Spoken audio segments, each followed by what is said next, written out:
الأمين وعلى آله وصحبه أجمعين.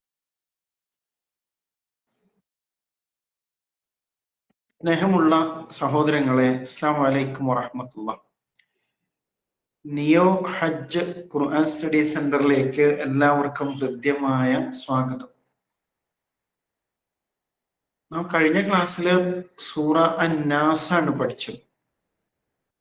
ഇന്ന് ഇൻഷാ അല്ലാഹ് സൂറത്തുൽ ഫലക്ക് ആണ് നാം പഠിക്കാൻ തിരഞ്ഞെടുത്തിരിക്കുന്നത്. വിശുദ്ധ ഖുർആനിലെ 113-ാമത്തെ സൂറയാണ് സൂറത്തുൽ ഫലക്ക്.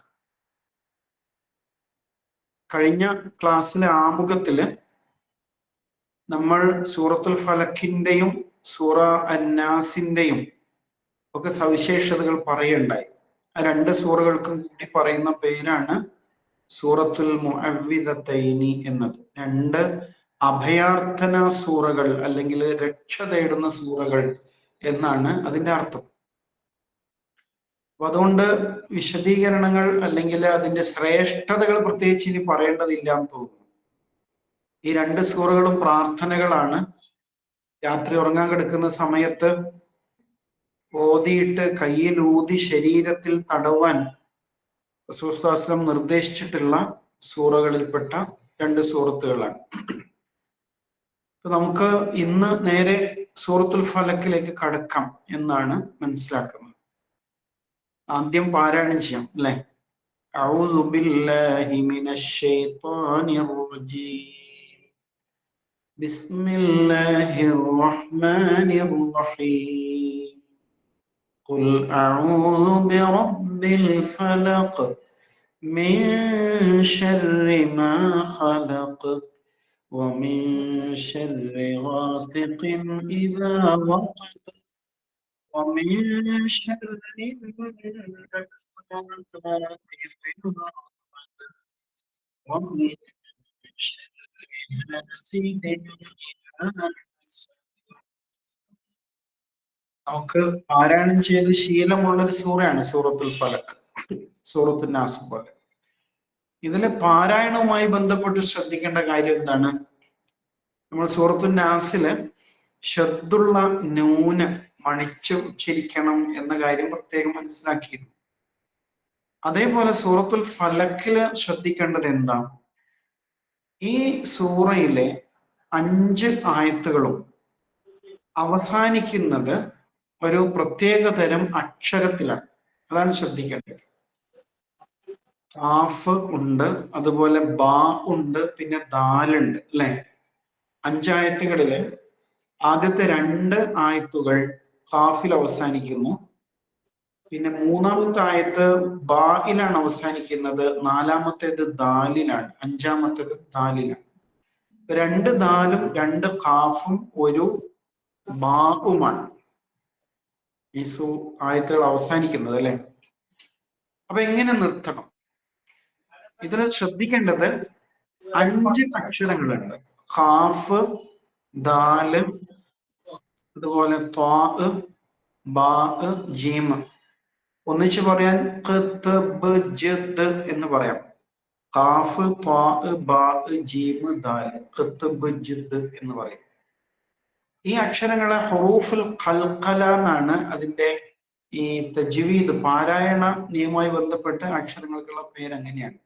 ആ പേര് വെറുതെ ഓർത്താൽ മതി, ഹുറൂഫുൽ ഖൽഖല. ഇതിന്റെ പ്രത്യേകത എന്താണെന്നറിയോ?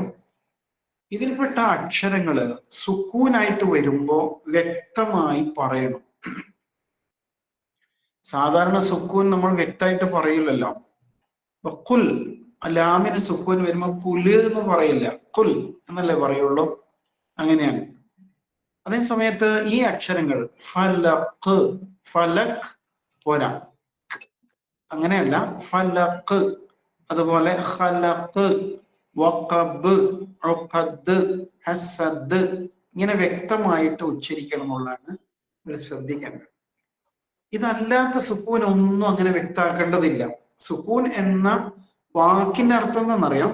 സൈലന്റ് എന്നാണ്. നമ്മൾ നേരത്തെ പറഞ്ഞിരുന്നു. എന്ന് പറഞ്ഞാൽ ഹർക്കത്തുകൾ 4 ആണ്. പണ്ട് നമ്മൾ മദ്രസയിൽ പഠിച്ചത് ഫത്ത്, കസർ, ലമ്മ്, സുക്കൂൻ എന്ന് പറഞ്ഞ് ഒന്നിച്ച് പഠിച്ചിട്ടുണ്ടാവും അല്ലെ, ഹർക്കത്ത് എന്നുള്ളതിനൊക്കെ. പക്ഷെ ഇവിടെ നമ്മൾ മൂന്നായിട്ട് പഠിക്കുകയാണ്. എങ്ങനെ? ഫത്ത്, കസർ, ലമ്മ്, ഇത് മൂന്നാണ് ഹർക്കത്ത് എന്ന് പറഞ്ഞാൽ ഒരു വാക്കിനെ ചലിപ്പിക്കുന്നത്, കണക്ട് ചെയ്ത് പോവുക എന്ന രൂപത്തില് ഈ മൂന്ന് സംഗതി, മൂന്ന് ആ ഈ ഊ ആണ് അറബി ഭാഷയിൽ. സുക്കൂൻ എന്നാണ് അതിന്റെ ശബ്ദം ഉണ്ടാവുക. പക്ഷെ ആ ശബ്ദം എപ്പോഴും ഉണ്ടാവില്ല. ഈ പറഞ്ഞ 5 അക്ഷരത്തിൽ മാത്രമാണ് വ്യക്തമായിട്ട് ഉച്ചരിക്കേണ്ടുള്ളൂ, അല്ലാത്തടത്ത് വ്യക്തമാക്കേണ്ടതില്ല. ഇപ്പൊ ബാങ്ക് കൊടുക്കുമ്പോ അല്ലാഹു അക്ബർ ഇങ്ങനെയൊക്കെ കൊടുക്കുന്നതാണ് ആൾക്കാർ അല്ലെ. വളരെ വികലമായ ഭംഗി കുറഞ്ഞൊരു രീതിയാണ് അക്ബർ എന്ന് പറയും. പിന്നെ എങ്ങനെ കൊടുക്കാം? അക്ബർ. നമ്മള് മക്കയിലൊക്കെ കേട്ടില്ലേ, അല്ലാഹു അക്ബർ. അങ്ങനെയാണ്. നിസ്കരിക്കുമ്പോഴും അക്ബർ എന്ന് പറയരുത്. ഇത് വളരെ ലൂസായ ഒരു സ്റ്റൈലാണ്. അപ്പൊ അതാണ് ശ്രദ്ധിക്കേണ്ടത്. ഫാത്തിഹ ഓതുമ്പോഴൊക്കെ ഇല്ലേ നസ് തൈൻ നഅ്ബുദു എന്നൊക്കെ പറയും. അങ്ങനെയില്ല. നഅ്ബുദു നസ് തൈൻ അങ്ങനെയാണ്. വളരെ ചടുലമായിട്ട് പറയണം.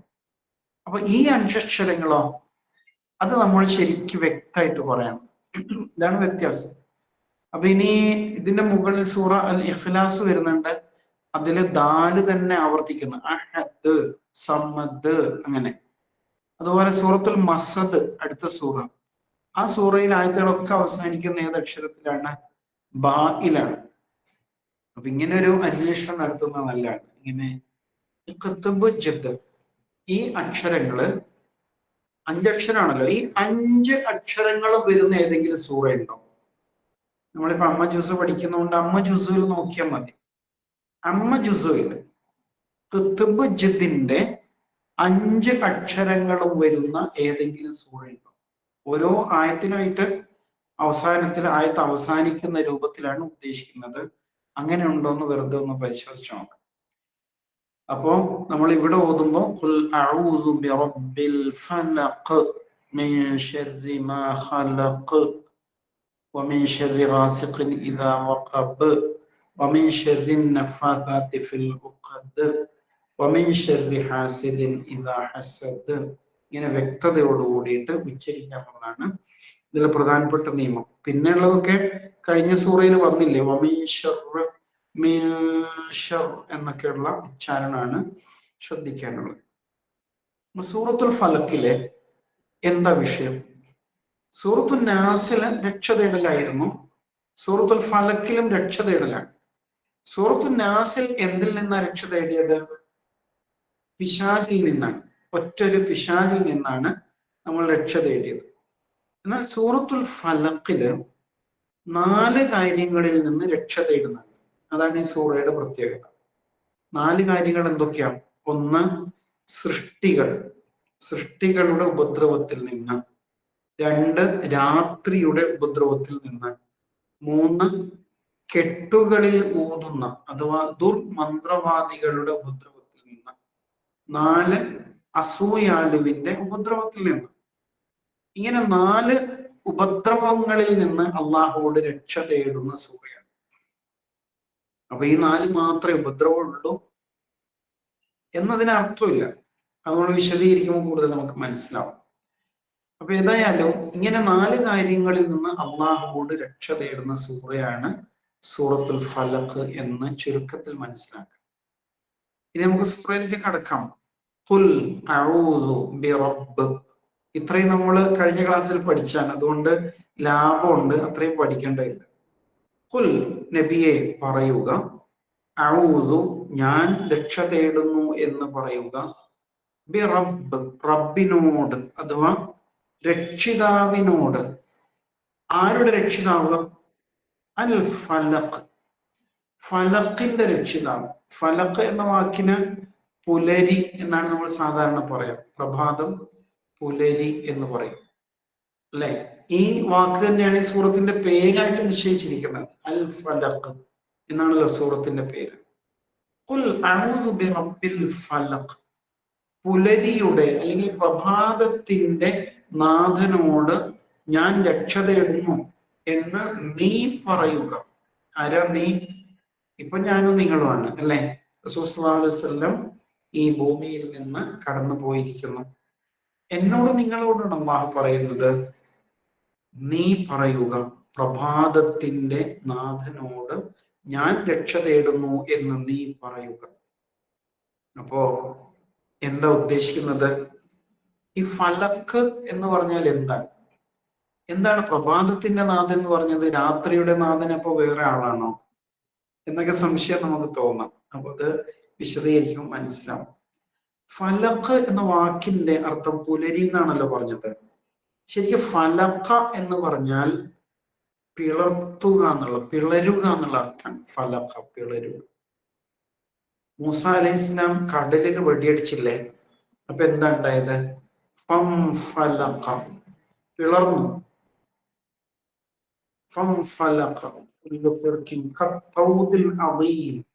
രണ്ട് വശത്തേക്ക് ഈ വെള്ളം മല പോലെ പിളർന്ന് മാറി വരുന്നു.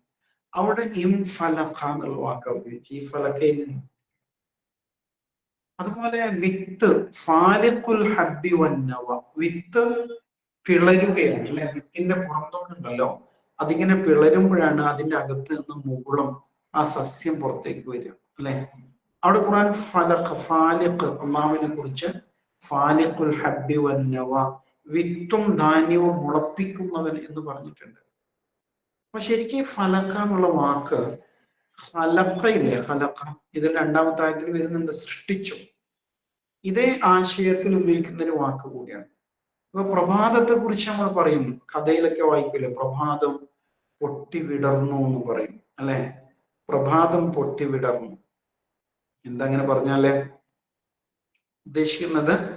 ഇരുട്ടിനെ വകഞ്ഞു മാറ്റിയിട്ട് വെളിച്ചം പുറത്തേക്ക് വന്നു. ഇരുട്ടാണ്, ഇരുട്ടിനെ വകഞ്ഞു മാറ്റിയിട്ട് വെളിച്ചം പുറത്തേക്ക് വന്നു അല്ലെ? അല്ലെങ്കിൽ സൂര്യൻ നമുക്ക് കാണാൻ കഴിയും വിധത്തിൽ പ്രത്യക്ഷപ്പെടുന്നു എന്നുള്ളതാണ്. അപ്പൊ ശരിക്കും സൃഷ്ടിപ്പില് ഉണ്ടാകുന്ന ഒരു പ്രത്യേകത, ഇപ്പൊ മുട്ട പൊട്ടിയിട്ട് അതിൽ നിന്നാണ് കോഴിക്കുഞ്ഞ് പുറത്തേക്ക് വരിക അല്ലെ? വിത്ത് മുളക്കുന്ന അങ്ങനെയാണ്. എല്ലാം ഒന്നിനെ പിളർന്ന് മറ്റൊന്നുണ്ടാകുന്നു എന്ന് പറയും. അതാണ് ശരിക്കും ഫലക്ക എന്ന് പറയുമ്പോൾ ഉദ്ദേശിക്കുന്നത്. അതാണ് ഒരാശയം. റബ്ബുൽ ഫലഖ്, ഇപ്പൊ സൃഷ്ടിപ്പിന്റെ നാഥൻ എന്ന് തന്നെ പറയാറുണ്ട്. പിന്നെ പുലരിയുടെ നാഥൻ. എന്തുകൊണ്ടാ പുലരി എന്ന് മാത്രം പറഞ്ഞത്? എന്തുകൊണ്ട് രാത്രിയുടെ എന്ന് പറഞ്ഞില്ല? നേരത്തെ നമ്മൾ ചോദിച്ചില്ലേ, എന്താ കാരണം? പ്രഭാതം എന്ന് പറഞ്ഞാലേ നമുക്ക് വല്ലാത്തൊരു പ്രതീക്ഷയുള്ള ഒരു സംഗതിയാണ് അല്ലെ? ഇപ്പൊ രാത്രി നമ്മൾ പല കാര്യങ്ങളെ കുറിച്ചും പറഞ്ഞു, ഇനിയിപ്പോ എന്തായാലും നേരം വെളുക്കട്ടെ എന്നിട്ട് പറയാം എന്ന് പറയും. അല്ലെങ്കിൽ നാളെ രാവിലെ ഇന്ന കാര്യങ്ങളൊക്കെ ചെയ്യാനുണ്ട്, ഇപ്പൊ നമുക്ക് റെസ്റ്റ് എടുക്കേണ്ട ടൈമാണ്, നാളെ രാവിലെ ചെയ്യണം, പുറപ്പെടണം, ഇങ്ങനെയൊക്കെയാണ്. അപ്പൊ പ്രഭാതവുമായി ബന്ധപ്പെട്ട് നമുക്ക് ഒരുപാട് പ്രതീക്ഷകൾ ഉണ്ടാവും. രാത്രിയാകുമ്പോൾ എന്താ മൂഡ്? നല്ല വീട്ടിലെത്തിയിട്ട് സ്വസ്ഥമായിട്ട് ഒന്ന് റെസ്റ്റ് എടുക്കണം. ഇങ്ങനെയാണ്, ഇരുട്ടാണ്, മൊത്തത്തിൽ എല്ലാവരും സ്വന്തത്തിലേക്ക് ഉൾവലിയുന്ന സമയമാണ്. അതുകൊണ്ട് റെസ്റ്റ് എടുക്കുന്നതിനെ കുറിച്ച് ആലോചിച്ചു. നേരെ കൊടുത്ത ഒരുപാട് പ്ലാനിങ് ആണ്, ഒരുപാട് പ്രതീക്ഷകൾ, ഒരുപാട് ആവശ്യങ്ങൾ, ഒരുപാട് കാര്യങ്ങളിൽ ഇടപെടാനാണ് നമ്മൾ ശ്രമിക്കുന്നത്.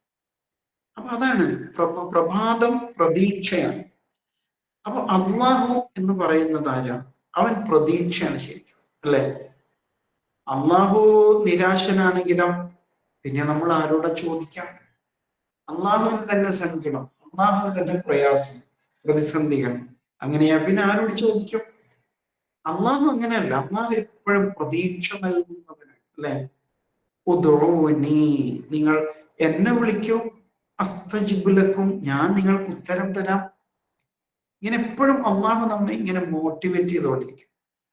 റബ്ബുൽ ഫലക്ക് എന്നുള്ളത്, ഒരാള് വല്ലാത്ത സങ്കടം വന്ന് നിരാശപ്പെട്ട് ഇനിയിപ്പോ എന്തിനാ ജീവിക്കുന്നതെന്നൊക്കെ തോന്നി ഈ ഒരു അവസ്ഥയിലേക്ക് എത്തുമ്പോഴും അള്ളാഹുവെ കുറിച്ച് ഓർക്കുമ്പോൾ അവൻ എന്നെ കൈവിടൂല. ഇതൊക്കെ ശരിയാണ്, പക്ഷേ അവൻ എന്നെ കൈവിടുകയില്ല എന്നുള്ള വലിയൊരു പ്രതീക്ഷ നമ്മുടെ മനസ്സിൽ വരും. അതാണ് അള്ളാഹു, അതാണ് അള്ളാഹുവിന്റെ പ്രത്യേകത. അപ്പൊ അങ്ങനെയാണ് നമ്മൾ അള്ളാഹുവിൽ പ്രതീക്ഷ അർപ്പിക്കുന്നത്. അപ്പൊ ഇവിടെ ഈ പ്രാർത്ഥന തുടങ്ങുമ്പോൾ തന്നെ ആരാണ് റബ്ബ് എന്നത് നമ്മുടെ മനസ്സിലേക്ക് അള്ളാഹു ഇട്ടു തരാണ്. അവൻ ഈ പുലരിയുടെ നാഥനാണ്. ഇന്നലെ രാത്രി ഭയങ്കര ഇരുട്ടായിരുന്നില്ലേ? ആ ഇരുട്ടിനെ നീക്കിയിട്ട് അള്ളാഹു വെളിച്ചം കൊണ്ടുവന്നു. അങ്ങനെയാണെങ്കിൽ ആ അള്ളാഹുവിന് എൻ്റെ മനസ്സിലെ ഇരുട്ടും സങ്കടങ്ങളും ദുഃഖങ്ങളും നിരാശകളും എല്ലാം നീക്കിയിട്ട് സന്തോഷവും പ്രതീക്ഷയും സ്വപ്നങ്ങളും നന്മകളും എല്ലാം നിറച്ചു വെക്കാൻ പറ്റൂലേ? പറ്റും. അപ്പൊ അള്ളാഹുവെ കുറിച്ച് ശുഭപ്രതീക്ഷ ഉണ്ടാവണം. നമ്മുടെ മനസ്സിൽ സങ്കടം വിഷമൊക്കെ ഉണ്ട്. പക്ഷെ നമ്മൾ ആരോടാണോ സങ്കടം പറയുന്നത് അവനെ കുറിച്ച് നല്ല പ്രതീക്ഷ ഉണ്ടാവണം. അതാണ് ഫലക്ക് എന്ന് പറയുമ്പോൾ ഉദ്ദേശിക്കുന്നത്. അതിനാണ് അള്ളാഹു താല ഈ വാക്ക് തന്നെ ഇവിടെ ഉപയോഗിച്ചു എന്നുള്ളതാണ്. ഖുൽ അഊദു ബിറബ്ബിൽ ഫലഖ്.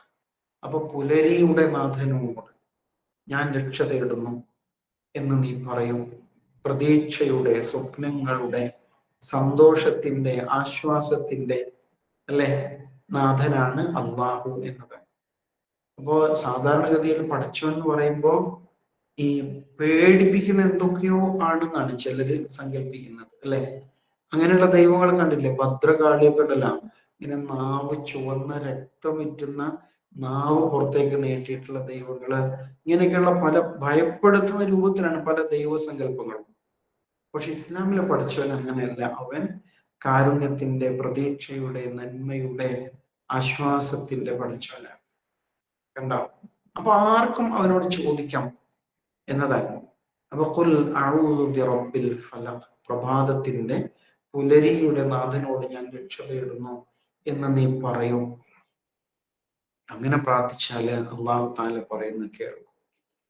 ഇത് ഈ സൂറത്തിന്റെ ഒരു ഇൻട്രൊഡക്ഷനാണ്, ഒരു ആമുഖമാണ് ശരിക്കും. ഇനി പറയാൻ പോവാണ് എന്തൊക്കെ കാര്യങ്ങളിൽ നിന്നാണ് അള്ളാഹുவோട് രക്ഷ തേടേണ്ടത്.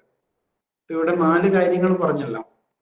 അതില് രണ്ടാമത്തെ ആയത്തില് നമുക്ക് ഒന്നാമതായി അള്ളാഹുവോട് പ്രാർത്ഥിക്കാനുള്ള സംഗതിയാണ് മിൻ ശർരി മാ ഖലഖ്.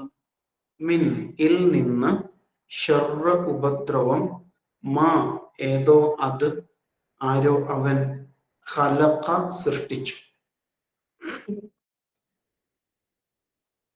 മിൻ ശർരി ഉപദ്രവത്തിൽ നിന്ന്, മാ ഖലഖ അവൻ സൃഷ്ടിച്ചവയുടെ ഉപദ്രവത്തിൽ നിന്ന്. മാ എന്ന അക്ഷരം പല രൂപത്തിൽ വരും കേട്ടോ. നമ്മളിപ്പോ ആദ്യമായിട്ടാണ് മാ പഠിക്കുന്നത് അല്ലെ. വെറും മാന്ന് മാത്രം. മാലിക്ക് പഠിച്ചിട്ടുണ്ട്, അത് മായല്ലല്ലോ, മാലിക്കാണ്. മാ എന്ന് പറഞ്ഞ ഇവിടെ അർത്ഥം ഏതോ അത് എന്നാണ്. പിന്നെ ചിലപ്പോൾ അത് ആരോ അവൻ എന്നാകും. പിന്നെന്താണ് മാ? എന്ത് എന്നുള്ള ചോദ്യമുണ്ട് അല്ലെ. മൽ ഖാരി ആ, എന്താണ് ഖാരി ആ. പിന്നെ ഇല്ല എന്നുള്ള അർത്ഥത്തിലുണ്ട്. അതൊക്കെ നമുക്ക് പിന്നീട് വരുമ്പോൾ ഇൻഷാ അല്ലാഹ് മനസ്സിലാക്കും.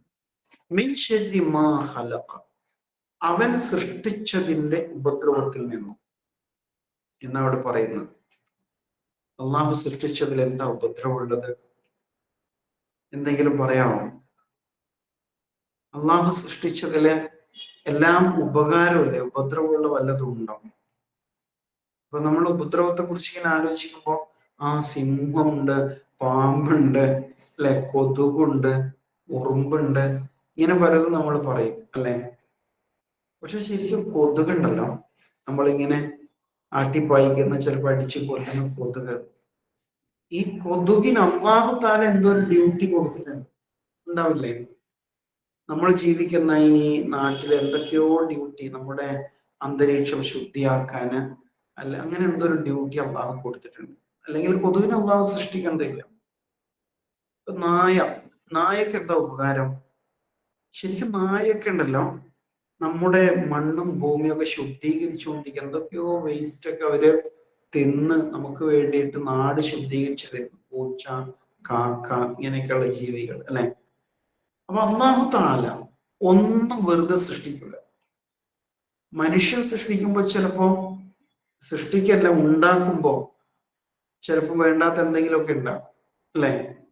പക്ഷെ അള്ളാഹു താല ബോധപൂർവം മാത്രമാണ് എന്ത് സൃഷ്ടിക്കുള്ളൂ. അപ്പൊ പിന്നെ അള്ളാഹു സൃഷ്ടിച്ചതിൽ എന്താണ് ഉപദ്രവമുള്ളത്? അങ്ങനെ ഉണ്ടാകുമോ? അള്ളാഹു സൃഷ്ടിച്ചതിൽ രണ്ടും ഉണ്ടാവുന്നതാണ്. അപ്പൊ നിങ്ങൾ ആലോചിച്ച് നോക്ക്, വായു, വായു ഇല്ലാതെ നമുക്ക് ജീവിക്കാൻ പറ്റുമോ? ശ്വസിച്ചുകൊണ്ടേ ഇരിക്കുകയാണ് ഞാനും നിങ്ങളും. ശ്വസിക്കണം, വായുവാണ്, ജീവവായു എന്നാണ് പറയാം. പക്ഷെ ഈ വായു ഒന്ന് സ്ട്രോങ് ആയിട്ട് അടിച്ചാൽ എന്താ നമ്മൾ പറയാം? അപ്പൊ അത് ചുഴലിക്കാറ്റ്, കൊടുങ്കാറ്റ്, അല്ലെ, ഭയങ്കര നാശനഷ്ടമുണ്ടാക്കുന്ന സംഭവം. സംഗതി വളരെ അത്യാവശ്യമാണ്. പക്ഷെ അത് കൂടിയാൽ പ്രശ്നമായി. കുറഞ്ഞാലോ ശ്വാസം മുട്ടലോ. ശ്വാസം മുട്ടുന്ന രോഗികൾ കണ്ടിട്ടില്ലേ? അവർക്ക് സ്വയം വായു ശ്വസിച്ചെടുക്കാൻ പറ്റുന്നില്ല. അപ്പൊ അത് കിട്ടാതിരിക്കുമ്പോൾ മനുഷ്യ മരണത്തിലേക്ക് പോകും. വെള്ളം ജീവജലമാണ്, അത്യാവശ്യമാണ്. പക്ഷെ ഈ വെള്ളം കൂടിയാല് പ്രളയമായി, അല്ലെ, ഇല്ലെങ്കിൽ വരൾച്ചയായി. ഉണ്ടാവും. ഗുണമുണ്ട് ദോഷമുണ്ട് രണ്ടിലും. എല്ലാ കാര്യങ്ങളും അങ്ങനെയാണ്. മക്കള്, നമ്മൾ മക്കൾക്ക് വേണ്ടി ഒരുപാട് പ്രാർത്ഥിച്ചു, മക്കളുണ്ടായി. ഇപ്പോഴത്തെ അവസ്ഥ ബേജാറാണ് മക്കളെ കുറിച്ച്. പഠിച്ചോനെ ഇതെവിടെ എത്തും, എപ്പോ നോക്കിയാലും ഫോണിലാണല്ലോ, എന്താകും റബ്ബേ എന്നുള്ള പേടിയാണ്. ഇന്ന് നിങ്ങൾ വായിച്ചോ? വല്ലാത്തൊരു സംഭവം, തലേന്ന് പോകാത്തൊരു സംഭവമാണ് ഇന്ന് നമ്മള് സോഷ്യൽ മീഡിയയിലൊക്കെ കണ്ടത്. ഒരു പേരക്കുട്ടി വല്യച്ഛനെ കൊലപ്പെടുത്തിയിരിക്കുന്നു. എങ്ങനെ? കൊട്ടേഷൻ സംഘത്തെ ഏൽപ്പിച്ചിട്ട് കൊലപ്പെടുത്തി. എന്നിട്ട് ഈ കുട്ടി എന്താ ചെയ്തെന്നറിയാം? അവര് വല്യച്ഛനെ കൊല്ലുന്നത് അവര് വീഡിയോയിൽ ക്യാമറയിൽ കാണിച്ചു കൊടുത്തിട്ട് ലൈവായിട്ട് ആ കുട്ടി അത് കണ്ടു നിന്നു എന്ന് പറയുന്നത്. സുബ്ഹാനല്ലാഹ്. അപ്പൊ ഈ മക്കൾ എന്താണ്? അനുഗ്രഹമാണ്. പക്ഷെ ഇതേ മക്കള് നമ്മുടെ നാശവും ശാപവുമായിട്ട് മാറാൻ സാധ്യതയുണ്ട്, അല്ലെ? റബ്ബ് കാത്ത് രക്ഷിക്കട്ടെ. ഇങ്ങനെ അനുഗ്രഹം മാത്രമുള്ള എന്താണുള്ളത്? പണം. എല്ലാവരും പണത്തിന്റെ പിന്നാലെയാണ്. പണത്തിന് ഒരുപാട് ഉപയോഗമുണ്ട്. പക്ഷെ പണം കൂടിയാൽ മനുഷ്യൻ അഹങ്കാരത്തിലേക്ക് പോകുമ്പോൾ മെച്ചവും ദൂർത്തും ഒക്കെ ആയിട്ട് വേറെ ലെവലാവും, അല്ലെ? കൺട്രോൾ ഇല്ലെങ്കിലാണ് പറയുന്നത്. പണം ഇല്ലെങ്കിലോ ദാരിദ്ര്യവും കഷ്ടപ്പാടാണ്. അപ്പൊ എല്ലാം ആവശ്യത്തിന് വേണം, കൂടുതലാവരുത്. ഇത് വളരെ പ്രധാനപ്പെട്ട സംഗതിയാണ്. ഈ തിരിച്ചറിവാണ് ഏറ്റവും പ്രധാനം. നമ്മള് സാധാരണ എന്താ പറയാം, പരീക്ഷണം എന്ന് പറഞ്ഞാല് കഷ്ടപ്പാടാണ്. ഒരാൾക്ക് അസുഖമുണ്ട്, സാമ്പത്തിക പ്രശ്നമുണ്ട്, കുടുംബത്തിന് സമാധാനം ഇല്ല, ഇങ്ങനെയൊക്കെ വരുമ്പോൾ നമ്മൾ എന്ത് പറയും? ഓ പഠിച്ചോൻ ഇയാൾ എന്തൊരു പരീക്ഷണത്തിലാണ്. വേറൊരാൾ, അയാൾക്ക് ലോകം മുഴുവൻ ബിസിനസ്സാണ്, ഒരുപാട് കാറും ഹെലികോപ്റ്ററും ഉണ്ട്, വിമാനമുണ്ട്, പിന്നെ എന്താ വേണ്ടത്? സകലതും, ഭയങ്കര പേരും പ്രശസ്തിയും ഒക്കെ ഉണ്ട്. ഇയാളെ കുറിച്ച് നമ്മൾ അങ്ങനെ പറയോ? ഓ പഠിച്ചോൻ ഇയാൾ എന്തൊരു പരീക്ഷണത്തിലാണ് പെടുത്തിയത്, ഇങ്ങനെ പറയോ? ആരും പറയില്ല. പിന്നെ എന്താ പറയാ? ഓ പഠിച്ചോൻ എന്തൊരു കുടുക്കലാ കൊടുത്തത്, അല്ലെ? ചെറിയൊരു അസൂയ ഉണ്ടാവും ഉള്ളില്, എനിക്ക് കിട്ടിയില്ലല്ലോ എന്നുള്ള. ഇങ്ങനെ നമ്മൾ പറയാം.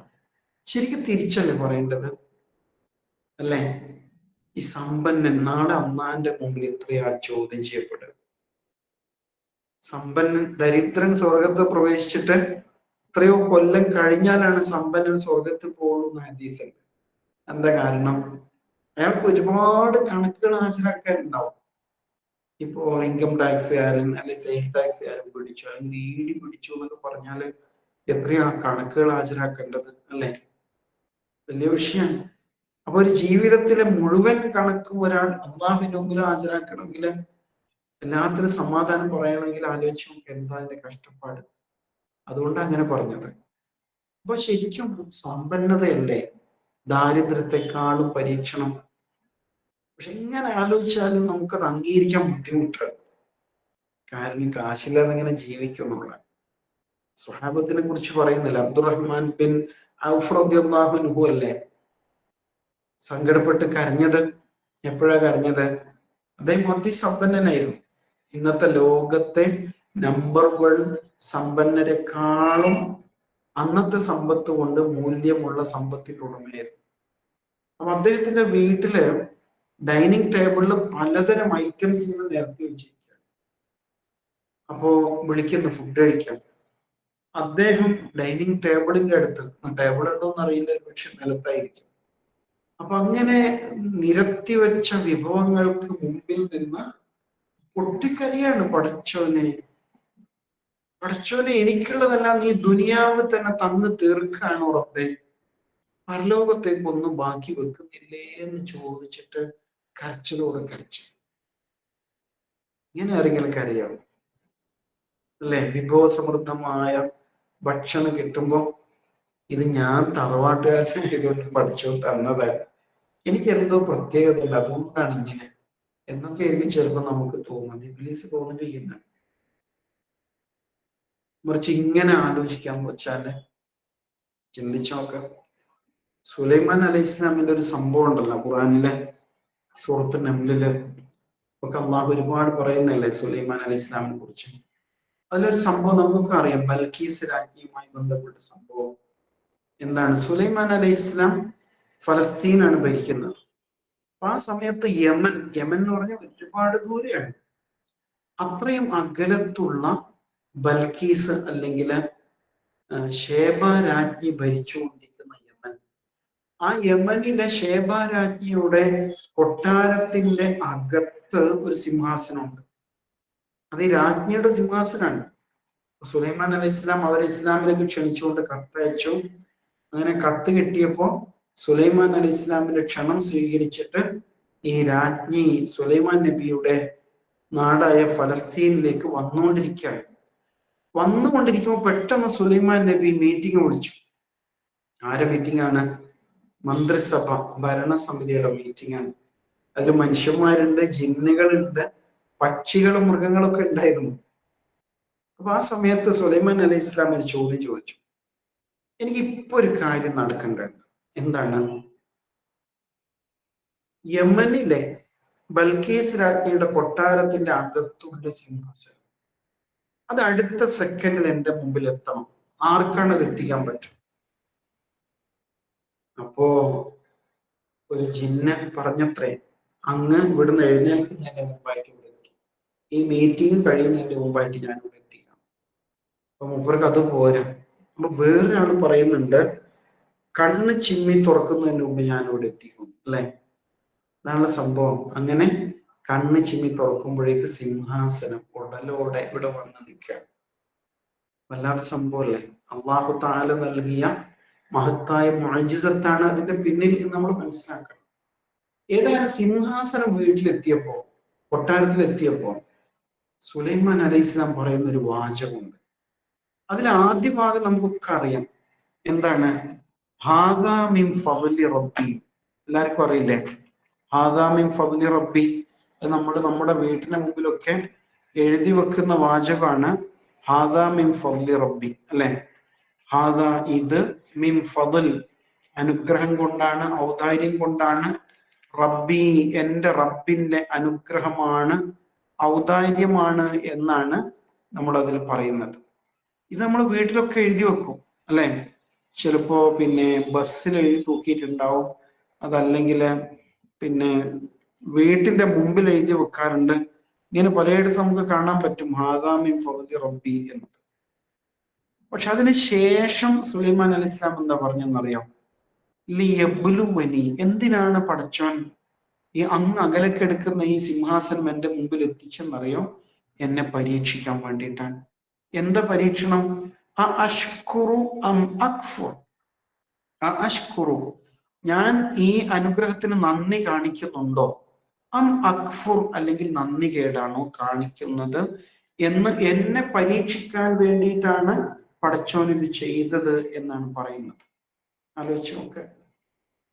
അപ്പൊ നമ്മളൊക്കെ വീട്ടിൽ ഹാദാ മിൻ ഫദ്ലി റബ്ബി മാത്രം എഴുതി വെക്കും. ഇത് എന്റെ റബ്ബ് എനിക്ക് മാത്രമായിട്ട് തന്നതാണ്. ശരിക്കും ബാക്കി വാചകത്തിലാണ് കാര്യമുള്ളത്, അല്ലെ? എന്തിനാണ് തന്നത്? എന്നെ പരീക്ഷിക്കാനാണ്.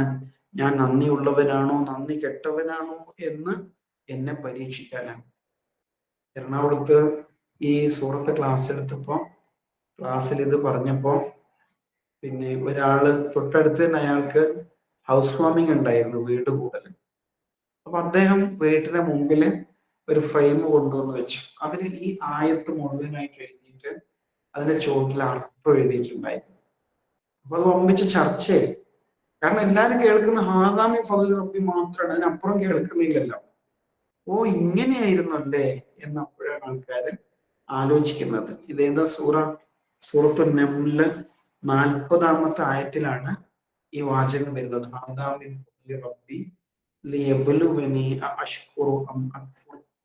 അതുകൊണ്ട് ഇനി വീട് താമസിക്കുന്നവര് അഥവാ ബോർഡ് വെക്കുകയാണെങ്കിൽ ഇങ്ങനെ വെക്കാം, റബ്ബി ലിയബ്ലുവനി അഷ്കുറു. പിന്നെ ആയത്തിന് തുടർച്ചയുണ്ട്, വമൻ ശക്കറ ഫഇന്നമാ യഷ്കുറു ലിനഫ്സി. ഒരാൾ നന്മ ചെയ്താൽ അവനോട് തന്നെയാണ് നന്മ ചെയ്യുന്നത്. വമൻ കഫറ, നന്ദി കേട് കാണിച്ചാലോ, ഫഇന്ന റബ്ബി ഗനിയ്യുൻ കരീം, എന്റെ റബ്ബ് ഐശ്വര്യവാനാണ്, ഉദാരനാണ്. ഇതൊക്കെ സുലൈമാൻ അലൈഹി സ്വലാം പറയുന്ന വാക്കുകളാണ്. ആലോചിച്ച് നോക്ക്. അപ്പൊ ഈ ബോധം ഉണ്ടല്ലോ, അനുഗ്രഹവും പരീക്ഷയും, ഈ തിരിച്ചറിവുണ്ടാകും. അതാണ് മിൻ ശർരി മാ ഖലഖ, അവൻ സൃഷ്ടിച്ചവയുടെ ഉപദ്രവത്തിൽ നിന്ന്. സൃഷ്ടിച്ച എല്ലാത്തിനും ഉപകാരമുണ്ട്, അതേപോലെ എല്ലാറ്റിനും ഉപദ്രവമുണ്ട്. അങ്ങനെ മനസ്സിലാക്കണം, അല്ലെങ്കിൽ ബുദ്ധിമുട്ടാണ്. അപ്പൊ നിങ്ങൾ ആലോചിച്ചത്, നമ്മൾ ഡ്രസ്സ് ധരിക്കുമ്പോ എന്താ പ്രാർത്ഥിക്കാം? അൽഹംദുലില്ലാ അല്ലദീ കസൗതനി ഹാദാ മിൻ ഗൈരി ഹൗലിൻ മിന്നി വലാ ഖുവ്വ. എന്റെ ശക്തിയോ കഴിവോ കൂടാതെ എനിക്ക് ഈ വസ്ത്രം ധരിപ്പിച്ച അള്ളാഹുവെ നിനക്കാണ് സ്തുതി. നമ്മൾ പ്രാർത്ഥിക്കും. പിന്നെ പ്രാർത്ഥിക്കേണ്ട ഒരു പ്രാർത്ഥനയുണ്ട്, അല്ലാഹുമ്മ ഇന്നി അസ്അലുക ഖൈറഹ വ ഖൈറ മാ സുനിഅ ലഹു. അല്ലാഹുവേ, നീ ഈ തന്ന ഈ വസ്ത്രം ഉണ്ടല്ലോ, ഈ വസ്ത്രത്തിന്റെ ഖൈറ് ഞാൻ നിന്നോട് ചോദിക്കുന്നു, ഇത് ഉണ്ടാക്കിയതിന്റെ ഖൈറും ഞാൻ നിന്നോട് ചോദിക്കുന്നു. വസ്ത്രത്തിന്റെ ഖൈർ എന്ന് പറഞ്ഞാൽ നാണം മറക്കാനും അഭിമാനത്തോടുകൂടി ജീവിക്കാനും ശരീരം മറക്കാനും ഒക്കെ അല്ലേ. പിന്നെ എന്താണ് അതിന്റെ നന്മ? അത് ഉണ്ടാക്കിയതിന്റെ നന്മ എന്ന് പറഞ്ഞാൽ ഈ വസ്ത്രത്തിന്റെ സ്റ്റഫ് ഉണ്ടല്ലോ, ഇതിന്റെ തുണി, ചിലപ്പോൾ അത് അലർജി ഉണ്ടാക്കും, ചൊറിച്ചിൽ ഉണ്ടാക്കും, അല്ലെ, അങ്ങനെയൊക്കെ ഉണ്ടാവും. അപ്പൊ അങ്ങനെ ആകരുത്.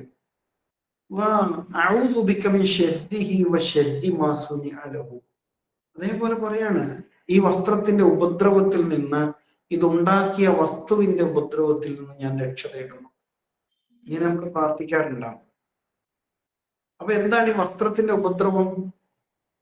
നേരത്തെ പറഞ്ഞതുപോലെ അലർജിയൊക്കെ ഉണ്ടാവാൻ സാധ്യതയുണ്ട്. മറ്റൊന്ന്, ഈ വസ്ത്രം ബ്രാൻഡ് വസ്ത്രമാണെങ്കിൽ അതിട്ട് നടക്കുമ്പോ എനിക്കുണ്ടല്ലോ, ഞാൻ വേറൊരാളെ പോലെ തോന്നും. സെലിബ്രിറ്റീസ് ഇടുന്ന ബ്രാൻഡാണ് ഞാൻ ഇട്ടത് എങ്കിൽ പിന്നെ പറയണ്ടല്ലേ. അങ്ങനെയൊക്കെ ഉണ്ടല്ലോ, ആയിരങ്ങളൊക്കെ കൊടുത്ത് ലക്ഷങ്ങളൊക്കെ കൊടുത്ത് ആൾക്കാർക്ക് വസ്ത്രങ്ങൾ വാങ്ങിക്കുന്നുണ്ട്. കല്യാണത്തിനൊക്കെ വാങ്ങിക്കുമ്പോൾ അങ്ങനെയാണ്, തലേന്നൊന്ന് പിറ്റേന്നൊന്ന് എല്ലാം 10,000 നോക്കിയിട്ടുള്ളതാണ്, അല്ലെ. അങ്ങനെയൊക്കെ വരുമ്പോ എന്തുണ്ടാവും? അവനവന്റെ മനസ്സിലെ അഹങ്കാരവും പൊങ്ങച്ചൊക്കെ കടന്നു വരും. അപ്പൊ ഡ്രസ്സ് ധരിക്കുമ്പോഴുള്ള പ്രാർത്ഥനയാണ്, രണ്ട് വശമുണ്ട്, അല്ലേ. അറിവിന് വേണ്ടി പ്രാർത്ഥിക്കുമ്പോൾ അങ്ങനെ തന്നെയാണ്. എന്താണ്? ഇൽമുൻ നാഫിഅ്, പ്രയോജനമുള്ള അറിവ് നൽകണേ. അല്ലാഹുമ്മ ഇന്നി അഊദു ബിക മിൻ ഇൽമിൻ ലാ യൻഫഅ, പ്രയോജനമില്ലാത്ത അറിവിൽ നിന്ന് രക്ഷ തേടുക, പ്രയോജനമുള്ള അറിവ് ചോദിക്കുക. എല്ലാ കാര്യത്തിലും ഇതുണ്ട്. നമ്മൾ എന്താ ചെയ്യേണ്ടത്? ബാലൻസ്ഡ് ആയിട്ട് അതിന്റെ നന്മ ഉപയോഗപ്പെടുത്തി അള്ളാഹുവിന് ശുക്ർ ചെയ്ത് മുന്നോട്ട് പോകണം. ശരിക്കും ഈ ആയത്തിലെ 4 വാക്കുകളേ ഉള്ളൂ. മിൻ ശർരി മാ ഖലഖ്, അല്ലെ, 4 വാക്കാണ്. അവൻ സൃഷ്ടിച്ചവയുടെ ഉപദ്രവത്തിൽ നിന്ന്. എല്ലാത്തിനും സൃഷ്ടിച്ച അള്ളാഹുവാണ്, എല്ലാം നന്മക്ക് വേണ്ടിയാണ്. പക്ഷെ ഓരോ വ്യക്തിക്കനുസരിച്ച് ചിലപ്പോൾ അത് ഉപദ്രവമായിട്ട് ഉപകാരമായിട്ടൊക്കെ മാറിക്കൊണ്ടിരിക്കും എന്നുള്ളതാണ്.